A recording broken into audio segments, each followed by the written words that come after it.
Alright, so today we're going to be doing a deck tech here for a customer of mine named Ryan. He wanted to do an Alela Provocateur deck, so that is what we built.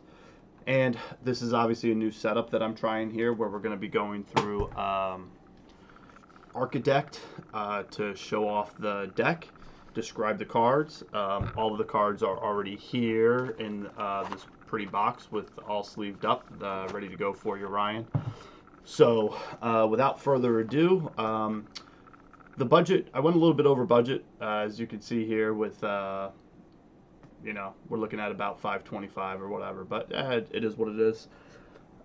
Some of that is also just because of the printing that Architect decided to use for the cards, and some of that's also, just retail pricing as well. So it's right around that 490, 480, 490 area. So gotta get a drink there, and then let's get going on this deck. So Ryan, I've play tested this deck a few times with Alela being the commander. It didn't do bad. It didn't do phenomenal every single time, but it definitely worked. And there are some cards that I would recommend that we swap out as time goes on, and I'll save the recommendations for the end of the video, and we'll go from there. So again, obviously we're going to be heavy artifact, and with that, so we're going to start off with just our mana ramp. We've got the signets. We've got Arcane Signet, Azorius Signet. We've also got Dimir Signets, and then Felwar Stone, Mind Stone, Orzhov Signet, Soul Ring, and then we've got a card like Sword of Animus. So whenever the equipped creature attacks, you search your library for a basic land, put it on the battlefield tap. Another way to get you some mana ramp. Thought Vessel as well is in here. You have no maximum hand size, so if you are drawing quite a few cards, you're okay there. And Wayfarer's Bauble as well is in here to help you with the mana ramp also. So you could throw in, you could throw in something like Mishra's Bauble here. You could throw in, actually Mishra's Bauble would probably be even better than some of these other ones, but based off of pricing and stuff, I tried to keep it, as close as I could to the 450 mark. So, but again, yeah, so you could throw in a Mishra's Bauble. Another artifact you could throw in here, but again, because of cost, I would say Sensei's Divining Top. So at least you have that top deck manipulation going on, seeing what you're going to get and everything else. And that with, oh yeah, Chromatic Lantern's in here as well to help you. Mana fixing. But also, you could play the top card of your library. So with Bolas' Citadel, you can get that going with Sensei's Top. But again, $40 card and the budget, that's kind of where we're at. I'm not going to go through all of the lands. I'm going to go through the ones that are actually important for your deck, which is going to be Academy Ruins. Obviously, tap 2, put an artifact from your graveyard on top of your library. And Bojuku Bog, just great for exiling graveyards. Buried Ruin, you sack it, and it does the same thing as Academy Ruins does. And then we've got, Hollowed Fountain, Glacial Fortress, Godless Shrine. We have all the temples in here, and I put all the temples in here because scrying is going to help you get through the deck. Help you get answers. But one of the best cards in here is Tolaria's West. Now, a lot of people will look at this card and not think that it's worth that much. Because you transmute for 3 and you search your library for a card with converted mana cost 0. The reason why that's good is because basically you're tutoring for a win con for 3 mana. And I'm going to describe the win cons for you as we go. But any of your 0 mana costing artifacts are what you're going to go get. Everflowing Chalice, Tormod's Crypt, Ornithopter, Memnite, any one of those 4 are going to help. A Spellbook is another one. Any one of those 5 is going to help you with your win con. And I'll get to that here momentarily. So other cards to help you along the way are going to be Anointed Procession. Basically, if you're going to be casting lots of artifacts, creating lots of tokens, why not double the amount of tokens? Divine Visitation. Why not make those tokens 4/4 angels instead of 2/1 fairies? So awesome combo there. And a couple of other things, a couple of spot removal cards here, Frogify and Imprisoned in the Moon. Obviously, you could throw those on other people's commanders to help slow them down or whatever. Next is a great card, Kindred Discovery. So when it enters the battlefield, choose a creature type, which obviously you would choose Fairy. Unless you have Divine Visitation out, then you would choose Angel. But whenever a Fairy either enters the battlefield or attacks, you get to draw a card.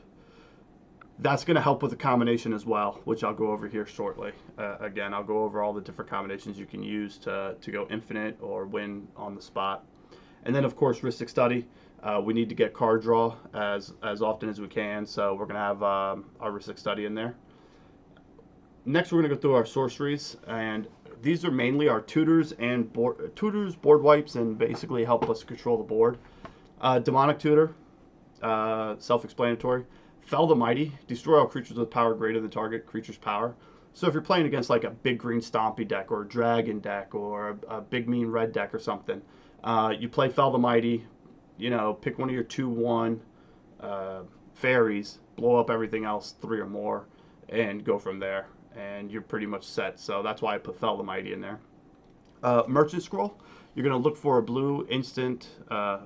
Oh, they changed the wording for 8th edition. Okay, you're going to look for a blue instant and interrupt card, reveal it, put it in your hand. That's going to help you tutor for the main piece of your win con. Same thing with Demonic Tutor. They're going to help you get to the main win cons. Then we have Supreme Verdict and Wrath of God. They're both in here for destroying the board. If you're not getting the right draws, or if you're way behind, or something of that nature, you blow up the board, start all over again, and hopefully, well, not hopefully, but, you know, it'll be easier for you casting artifacts that are 2, 1, 3, 4, 5. Next is Torment of Hailfire. So if you haven't played with this, it's repeat the following process X times. So it's X black, and each opponent loses 3 life unless they sack a non-land permanent or discards a card. So it's a great late game card. Your turn, let's say 12 or 13, you pump X 10, 11 times. Everybody's taking 30 points of damage, or they're sacking, you know, permanents or discarding cards. It really helps you get a stranglehold on the game. Definitely late in the going. All right, creatures now. Battered Golem. This is a win con. This is going to help you with your win con. I'll explain it here shortly. It's a 3/2 for 3 mana, doesn't untap. Whenever an artifact comes into play, you may untap him. So I'll explain that shortly. Burnished Heart, again, mana ramp, but it's also an artifact. And it's, you know, at the end of the day, it's also a creature if you need to block early. So what, you don't get the ramp, at least you can throw it out in front of some 8/8 stupid creature that doesn't have trample and be okay. Ethereum Sculptor. This is another thing that could and will help you with your win con. It turns all your 1 mana artifacts into 0. And again, 0 cast artifacts is going to be a big part of the win con here. Now we have Ethersworn Canonist. Ethersworn and your Grand Abolisher are basically in here for the same exact reasons. So you put this out on the battlefield. Each player who has played a non-artifact spell this turn can't play additional non-artifact spells. So during your turn, once your combo starts, if somebody's already cast a spell, they can't do anything the rest of your turn. So you're basically just, you know, sitting pretty, being able to cast and recast and do whatever it is that you want to do. Same thing with Grand Abolisher. It basically gives you the freedom to do what you want as much as you want. And again, you'll see why that's important here shortly. Foundry Inspector, same thing as Ethereum Sculptor. Artifact spells cost 1 less. If you get both of these out on the battlefield, then just you basically have your winning. You can basically win as soon as you want. Memnite, 0 drop artifact. Mirror and Spy, again, one of your win cons. Flying, whenever you cast an artifact spell, you may untap target creature. So that's going to help you. Ornithopter, another 0 drop. That's the main reason. It's that Pilgrim's Eye, flying 1/1 for 3 mana, but whenever it comes in, you can get a basic land. So that's why that's in there. Sephra, you may pay 1 and tap 4 untapped creatures you control with flying rather than pay its mana cost. And it comes in as a 7/7 flying lifelink, and other creatures you control with flying are indestructible. So you throw this out there with Alela, and you're pretty much home free. And I realized I skipped over some of the other artifacts, but I'll go back to those here in a second. Skittering Surveyor, again, 3 mana for a 1/2, enters the battlefield, you get to draw, or you get to search your library for a land. This is one of the cards that I think could be subbed out when you're making upgrades. This and Pilgrim's Eye, if you wanted to throw in, I mean, they're 25-cent cards, but if you were like Vidalcan Archmage, that would be good. Every time you cast an artifact, draw a card. That would be a good card to put in here, but it's like $12. As well as the, I just talked about it, Sensei's Divining Top. That'd be nice to put in here too. And if you could get a Vidalcan Orrery, another $40 card, I'd sub that in. Then you could actually win on somebody else's turn. But yeah, all right. So now we're gonna move on to Solemn Simulacrum. I don't know how I probably said that wrong, but again, it's a land, mana ramp, and card draw. Spellstutter Sprite. It's a counter spell. It's a flash 1/1 flying fairy, but it's also a counter spell. So if you have a bunch of fairies out, you can pretty much counter anything. If you only have a few fairies out, it'll still help you. I actually used it the other day in a pretty useful situation. Tidespout Tyrant. It's a flying 5/5. Yeah, the cost is 8. Whenever you cast a spell, return target permanent to its owner's hand. Again, this will help with the win con, with one of the win cons. Next is Traxos, 7/7 Trample. Enters the battlefield tapped and doesn't untap during your untap step. Whenever you cast a historic spell, untap him. Again, part of the win con, and I'll show you that here in a few minutes. Trophy Mage. It's a 3 mana for a 2/2, but you get to go tutor for any artifact 3 or less. You have to reveal it, put it in your hand. The reason why this is a great card, one, it gets any artifact 3 or less, and as you can see, most of your artifacts are 1, 2, or less. But it also goes and gets Battered Golem, which is 3. So again, you'll see why that's important here shortly. And then we've got Zephyr Scribe. Whenever you cast a non-creature spell, untap Zephyr Scribe, and it's a 2/1. You're going to be wanting to be able to untap and tap a lot to get your, well, all you need to do is once, but all right, I'll show you in a second. Trying to not make this a 35-40 minute video. So Anguished Unmaking is an instant exile a permanent, again, just to control the board. Banishing Knack, an instant for 1 mana, and it reads, until the end of turn, target creature gains tap it to return target non-land permanent to its owner's hand. That is this and Retraction Helix. Let me get to that card. Are your win con. Those 2 cards are what you're going to need to win the game, unless you want to win. If you want to go off infinite with Out of Nowhere, those are the 2 cards. And you can see they read the same thing. Until the end of turn, target creature gains tap to return target non-land permanent to its owner's hand. So I'll get into those here in a second. Then we've got Counterspell. We've got a Cyclonic Rift here, for obvious reasons. Dovin's Veto. It can't be countered. It's, again, counter target non-creature spell. Muddle the Mixture. You can counter an instant or a sorcery for 2. Or for 3, you can discard it and search your library for a card with the same converted mana cost. Again, you could go get something for 3, which could be your Battered Golem, which is the main reason why this is in here, is to go get Battered Golem, or you could go get Zephyr Scribe, which is a part of the win con. Or if you just need to go grab like an Imprisoned in the Moon, because somebody's killing you, or you need card draw, so you go get Rhystic Study. There's a lot of 3-drops in here that this is going to be a very good card to go get. Mystical Tutor. Mystical Tutor, Demonic Tutor, Merchant Scroll, they're all in here, so you could go get your Banishing Knack or your Retraction Helix. This is my first time using this, doing this kind of a deck tech video, so again, bear with me on some of this. So, but that's why Mystical Tutor is in here. Now you have Path to Exile. Again, just to control the board, get rid of one of them nasty creatures that's bothering you.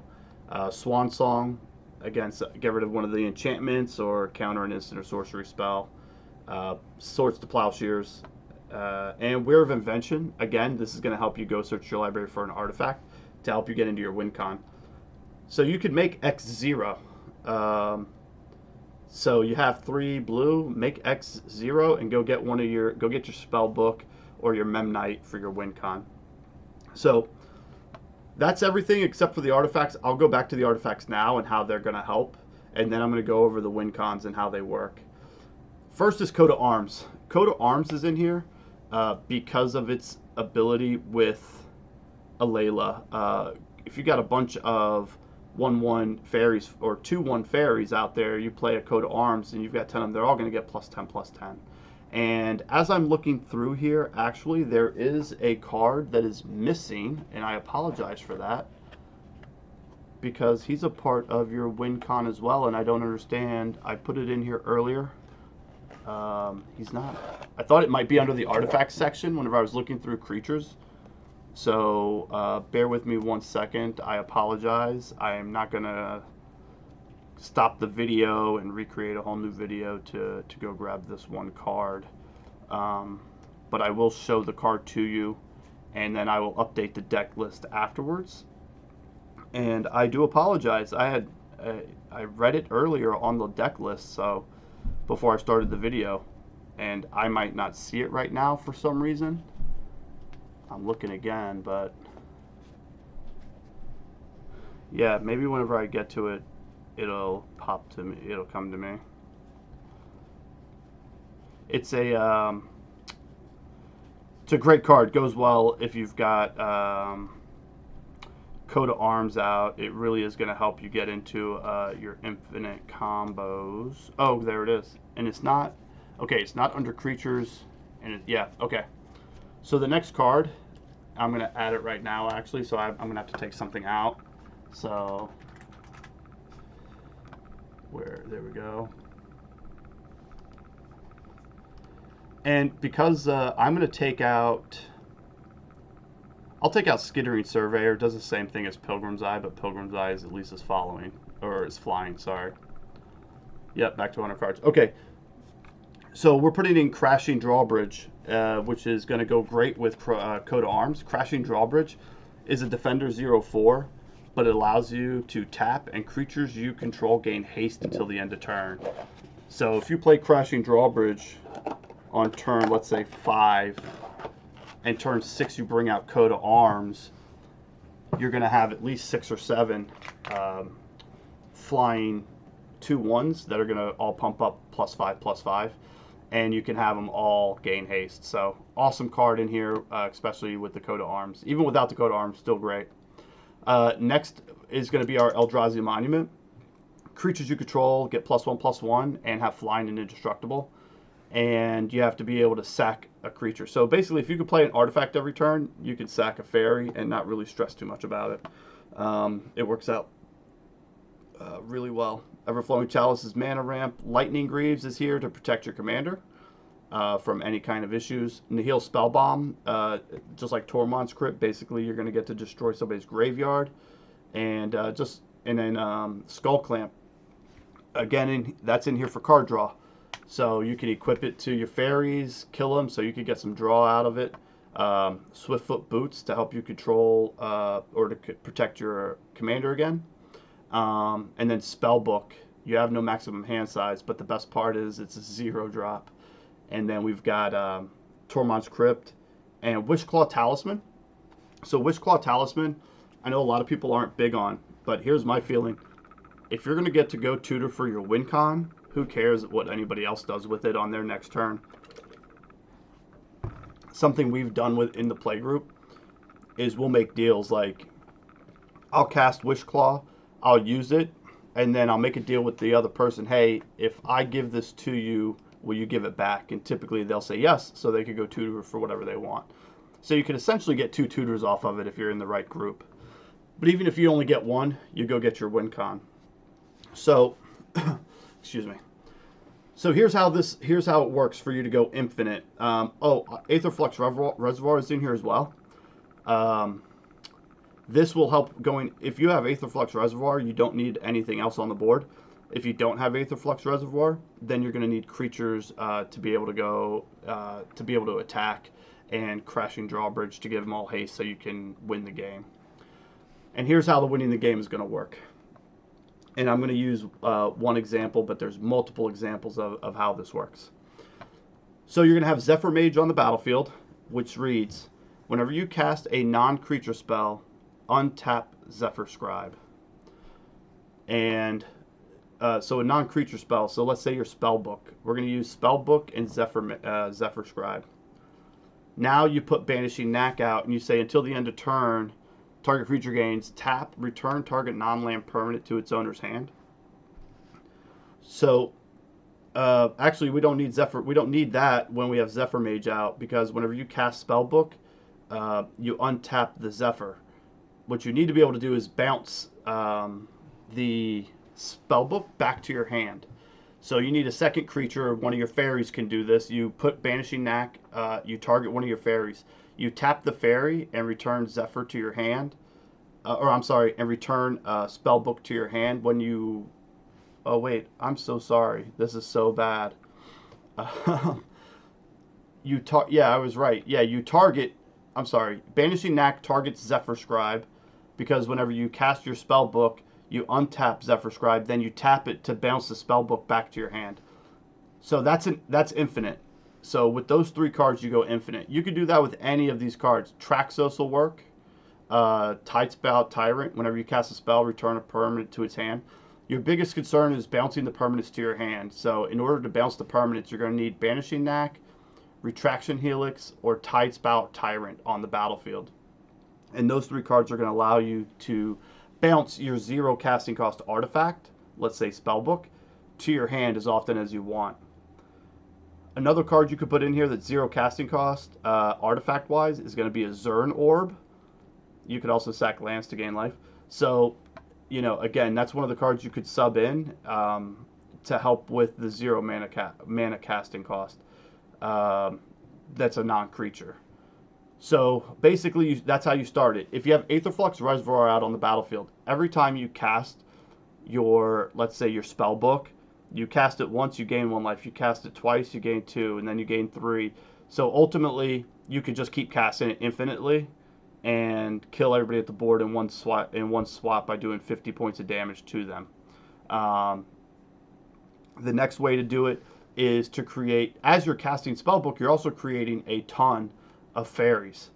So Crashing Drawbridge is going to give you the ability to give all of them haste and swing in to kill somebody. So you can have infinite Faeries on the battlefield or infinite life with Aetherflux Reservoir.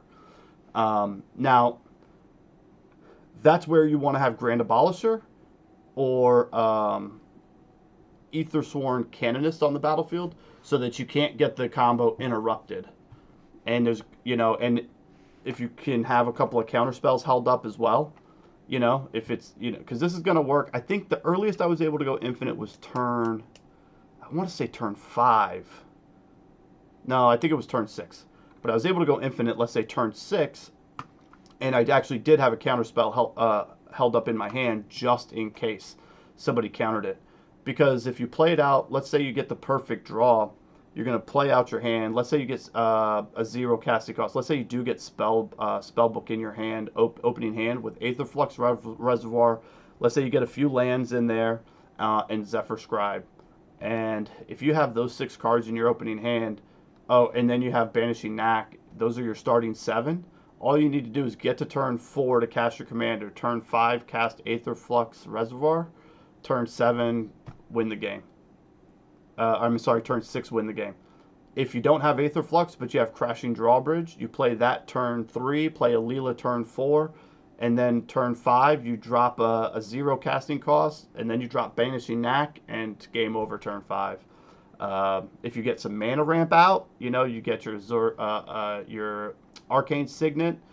You can do it with like a Mind Stone or a Felwar Stone or something. You could do this by turn 3 or turn 4. But that's how the deck wins. As you can see, there's about 5 or 6 ways to go tutor for the win cons. Either it be for an instant or for a creature or for something with casting cost 3 or less. So basically whatever you're looking for. You have plenty of ways to tutor, and then you have plenty of ways to go infinite. So again, there are a few changes I would make. If I had an unlimited amount of money, I would throw in a Zern Orb. I would throw in a Sensei's Divining Top. I would throw in a Teferi's Protection. I would throw in a Vidalcan Orrery.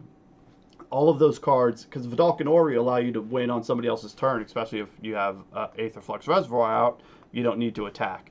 And then I'd probably throw in a couple of more tutors. I'd probably throw in a Vampiric Tutor in here to help go get my win con and kind of go from there.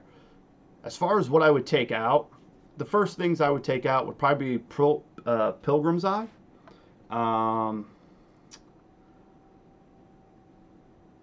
Pilgrim's Eye I would take out. That would be the first thing I would take out. Next I would look at taking out, I guess maybe you could take out a counterspell. There's like 5 in here. You could go down to 4 there. And then you could also look at maybe taking out Kindred Discovery. No, I like that. The card draw is amazing. But you could take out like Frogify or something. Or Divine Visitation if you don't think you're going to use the creating tokens portion. But I think the tokens are the best part. Or actually, you could take out Fell the Mighty. That's okay. Or Torment of Hellfire if you don't want to... sorry, not Torment of Hellfire. Fell the Mighty or Wrath of God or Supreme Verdict if you're not wanting to do board wipes. So those are the cards I would look at taking out as far as getting to making it better. You could also look at getting rid of Burnished Heart because it's just mana ramp as well. Depending on how she plays, I was never really mana screwed with the deck, but there were times where I wish I could have drawn more cards. So yeah, keeping Kindred Discovery, Heuristic Study, those in there are going to be, I think, the bigger keys for you.